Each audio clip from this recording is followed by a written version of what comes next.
समरकंद की फतह एक ऐसा तारीखी वाक़या है जिसको सुनने के बाद आपके रोंगटे खड़े हो जाएंगे। समरकंद से तवील फासला तय करने वाला कासिद आलम इस्लाम और सल्तनत इस्लामिया के फरमारवा हुक्मरान से मिलना चाहता था। कासिद के हाथ में खत था जिसमें एक गैर मुस्लिम पादरी ने अमीर लश्कर सिपा सलार लश्कर कतीबा बिन मुस्लिम की शिकायत दर्ज की थी। पादरी ने खत में लिखा, मैंने सुना था कि मुसलमान जब किसी इलाके को फतह करना या जंग करने का इरादा रखते हैं तो पहले वहां के मकीन लोगों को इस्लाम की दावत देते हैं। अगर कोई इस दावत को कबूल ना करे तो जुजिये का मुतालबा करते हैं।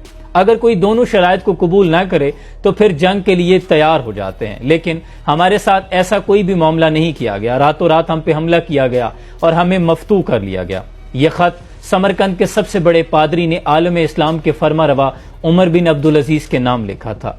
कासिद ये खत लेके दमिश्क पहुंचा, लोगों से हाकिम वक्त की कयामगाह का पूछा। लोगों ने जो पता बताया, जब उस घर के दरवाजे पे पहुंचा तो हैरान रह गया, क्योंकि इस घर की हालत इंतहाई मामूली और खस्ता थी। दीवार के साथ लगी सीढ़ी पे खड़ा एक शख्स छत की लिपाई कर रहा था और नीचे खड़ी ये खातून गारा पकड़ा रही थी। कासिद दोबारा उन्हीं कदमों पे वापस आया, लोगों से कहा, मैंने तुम्हें हाकिम वक्त की कयामगाह का पूछा था, ना कि एक मफलूकुल हाल गरीब शख्स के घर का जिसके घर की छत भी टूटी हुई है। लोगों ने कहा, हमने तुम्हें पता ठीक बताया है, वही हाकिम वक्त उमर बिन अब्दुल अजीज का घर है। कासिद मायूसी के साथ बोझल कदमों के साथ उसी घर के दरवाजे पे पहुंचा, दस्तक दी। अंदर से वही शख्स नमूदार हुआ जो कुछ लम्हे पहले सीढ़ी पे खड़ा छत की लिपाई कर रहा था। कासिद ने पूछा, आप कौन?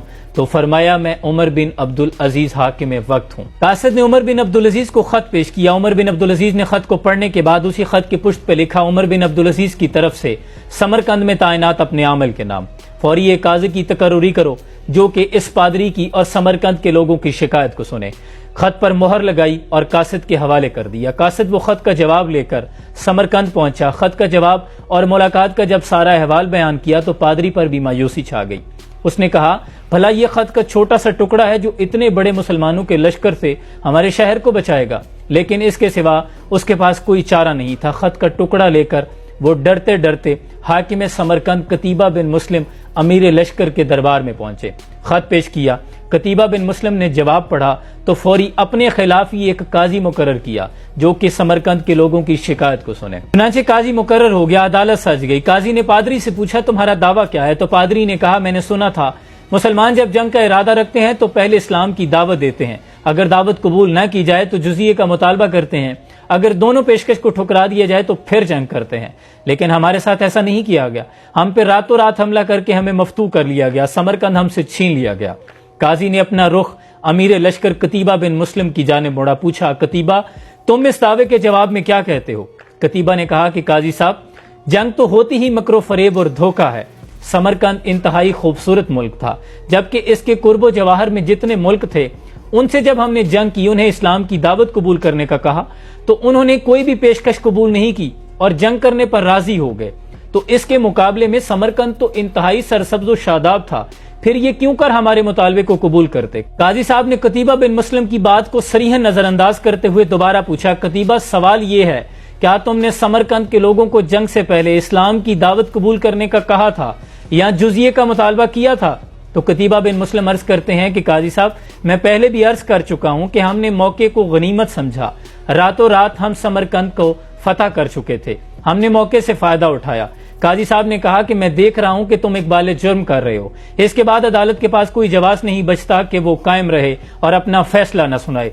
फिर गरजदार आवाज में काजी साहब ने कहा, तुम नहीं जानते कि अल्लाह ने इस्लाम को और मुसलमानों को फजीलत अदलो इंसाफ की वजह से बख्शी है, ना कि धोखादही और मौका परस्ती की वजह से। इसके बाद काजी साहब ने कहा कि यह अदालत फैसला सुनाती है कि समरकंद में मौजूद तमाम लश्कर इस्लाम, तमाम फौजी अहदेदारान और सिपा सलार अपने बीवी बच्चों समेत अपने इमलाक और माल गनीमत को यहीं पे छोड़कर शाम से पहले पहले समरकंद की हुदूद से बाहर निकल जाएं और कोई भी मुसलमान समरकंद में बाकी न रहे।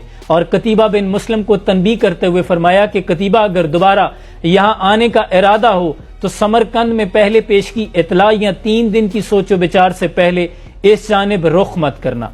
पादरी समेत समरकंद के तमाम लोग जो सुन रहे थे, देख रहे थे, उनके कान और अकल इस बात को तस्लीम नहीं कर रहा था, क्योंकि समरकंद की तारीख ने ऐसा पहले नहीं देखा था कि कोई फातेह लश्कर किसी मफतू शहर को इस तरह छोड़कर उसकी हुदूद से बाहर निकल रहा हो। लेकिन फिर काजी के फैसले पर عمل کیا گیا، تمام مسلمان لشکر قافلہ در قافلہ سمرقند کی حدود سے باہر نکلنے لگے۔ شام کے ڈھلتے ہی سمرقند کے لوگ کانوں میں آپس میں سرگوشیاں کرنے لگے کہ یہ کیسے لوگ ہیں، یہ کیسا مذہب ہے اور کیسے پیروکار ہیں، اور یہی کہنا تھا کہ لوگ دوڑتے ہوئے سمرقند کی حدود سے باہر نکلے اور تمام لشکر کو لا الہ الا اللہ محمد رسول اللہ کا اقرار کرتے ہوئے لشکر کو واپس سمرقند میں لے آئے اور کہنے لگے کہ آپ ہی اس شہر کے حاکم ہیں، آج کے بعد ہم آپ کی رعایا ہونے پہ فخر محسوس کرتے ہیں۔ تاریخ نے دیکھا کہ پھر دین رحمت دین اسلام نے سمرقند پہ ایسے نکوس چھوڑے کہ پھر ایک طویل عرصے تک سمرقند مسلمانوں کا دارالخلافہ بنا رہا، اور کبھی رحمت دو عالم سرور کائنات صلی اللہ علیہ وسلم کی امت ایسی بھی ہوا کرتی تھی۔ کبھی اے نوجوان مسلم تدبر بھی کیا تو نے، وہ کیا گردوں تھا تو ہے جس کا ایک ٹوٹا ہوا تارا، اور یہ غازی یہ تیرے پراسرار بندے جنہیں تو نے بخشا ہے ذوق خدائی، دو نیم ان کی ٹھوکر سے صحرا و دریا، سمٹ کر پہاڑ ان کی ہیبت سے رائی۔ اور کبھی اے تصور پیدا کر منظر وہ صبح و شام تو، دوڑ پیچھے کی طرف اے گردش ایام تو۔ اللہ مسلمانوں کو دوبارہ وہ کھویا ہوا وقار عطا کر دے، اور وہ جو اقبال کا خواب تھا کہ نکل کر صحرا سے جس نے روما کی سلطنت کو الٹ دیا تھا، سنا ہے یہ قدسیوں سے میں نے، وہ شیر پھر ہوشیار ہوگا۔ اپنا بہت سا خیال رکھیے، سلام پہنچے۔